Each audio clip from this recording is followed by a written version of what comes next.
So আমি আমার ভাগ্নের সাথে একটু আসি ক্যামেরায়, মামা ভাগ্নে একসাথে শাপলা বিলে।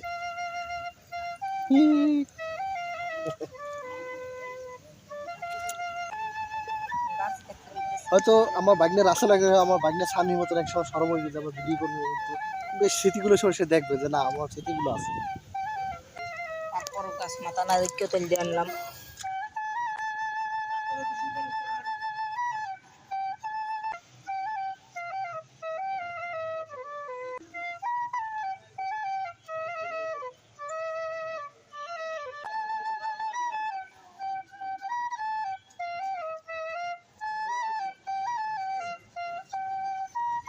শাপলা কিন্তু দূরে রাখতে পারতেছি না, এত শাপলা।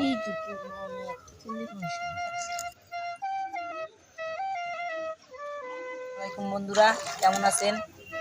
আমরা শাপলার বিলে চলে এসেছি, কারণ শাপলা তুলছি ইতিমধ্যে। আমরা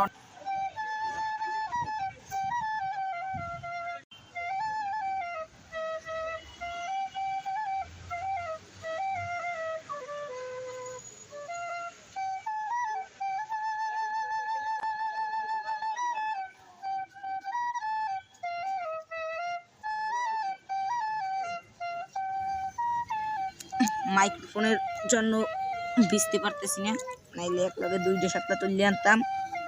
বরিশালে ভাষায় কথা কই, সমস্যা নাই, তুমি চালাই যাও, আমাদের দর্শকের তো রাগ হইবে না মোটেও। এটা ভাগ্নে হ্যাঁ দেখছি।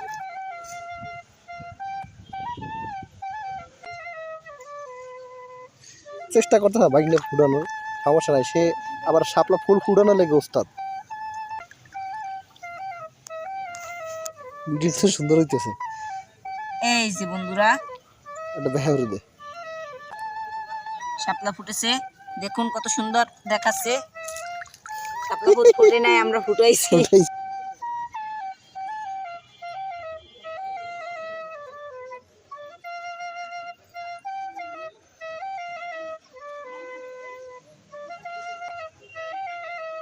আমাদের কিন্তু এক সন্ধ্যা প্রায় হয়ে যাবে। একবার পিকনিক বানাবো, যারা আমি আইলি সামনে পাখি কি ধরি মজা। আরে হে আর কত মানে আমার কিন্তু হাতের মধ্যে কিন্তু আড়াইতেছে না শাপলা, এত পরিমাণে এক্সেস শাপলা হচ্ছে। এনে বললি আপনাকে দাদা, হ্যাঁ আমি মোটেও বুঝাইতে পারবো না, ক্যামেরার মধ্যে বুঝাইতে পারবো না। যদি কমেন্টে আসেন ঠিক আছে বুঝাইতে পারবো। মামা তাই উপরে থুয়ে লাবা। আচ্ছা থুই লই, এখন আমি শাপলাগুলো থুইয়েই, তুই চলতে চলতে আয়, ঠিক আছে? আচ্ছা,